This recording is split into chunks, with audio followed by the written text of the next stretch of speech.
रहस्यमयी महल की भूतनी, the phantom of the mysterious palace. Aravalli की पहाड़ियों के बीच स्थित एक प्राचीन महल की कहानी है।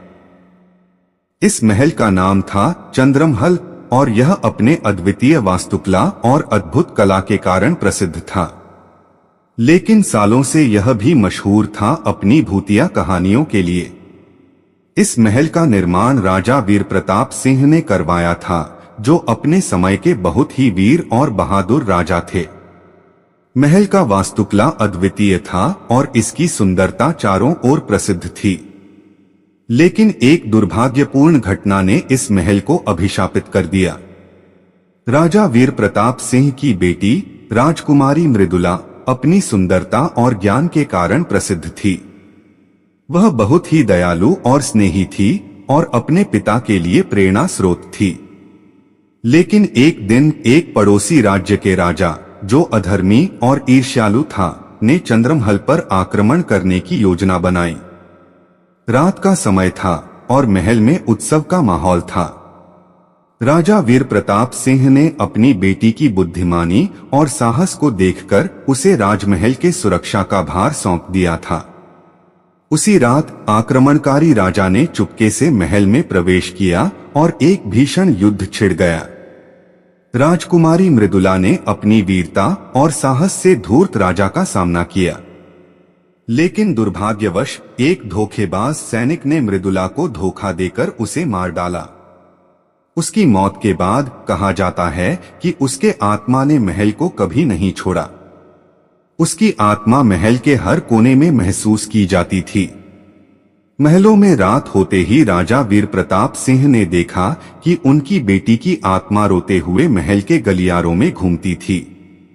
कई सेवकों ने भी बताया कि उन्होंने मृदुला को महल में देखा है। लोगों की डर से महल धीरे धीरे खाली हो गया और वीरान हो गया। सालों बाद एक युवा पुरातत्वविद, जिसका नाम था अर्जन, चंद्रमहल की कहानियों से बहुत प्रभावित हुआ। अर्जन बहुत ही साहसी और जिज्ञासु था और उसने ठान लिया कि वह इस रहस्य को सुलझाकर रहेगा। अर्जन ने महल का दौरा किया और वहां की हर कोने को बारीकी से देखा। उसे महल की सुंदरता और गरिमा से मोहित हो गया। लेकिन रात होते ही उसे अद्भुत और रहस्यमयी आवाजें सुनाई देने लगी। अर्जन निडर था। उसने उन आवाजों का पीछा करना शुरू किया। रात के बीच अर्जन ने राजकुमारी मृदुला की आत्मा को देखा। वह आत्मा ध्वस्त और पीड़ित दिखाई दी। अर्जन ने उसके साथ बातचीत करने की कोशिश की और उसे निडरता से आश्वासन दिया कि वह उसकी मदद करेगा। मृदुला की आत्मा ने अर्जन को बताया कि उसकी आत्मा तभी शांत होगी जब अधर्मी राजा और उसके सैनिकों को उनकी करनी का एहसास हो जाएगा। अर्जन ने यह सबक लिया और उसने इतिहास के पन्नों को खंगाला। अर्जन ने बहुत खोजबीन की और आखिरकार एक दिन उसने उस अधर्मी राजा के वंशजों के भयावह कर्मों का पर्दाफाश किया। वह सबूत लेकर चंद्रमहल लौटा और वहां एक बड़ा अनुष्ठान कर मृदुला की आत्मा को शांति दी।